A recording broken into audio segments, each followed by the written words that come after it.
Just a quick on the Sievert Pro 5 torch. This one came with a MAPP gas cylinder.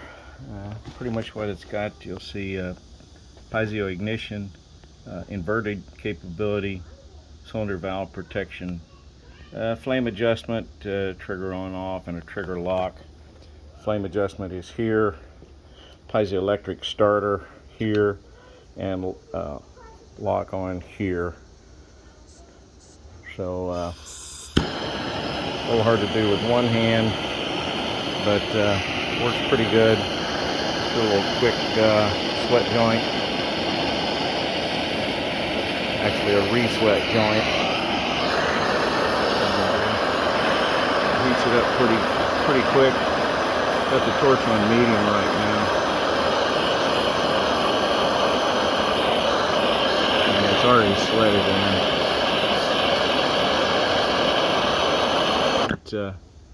It worked pretty good. I'm pleased with it. Certainly handy. There are other accessories you can get. This is just the hot air tip. They do have a torch tip. Several other accessories.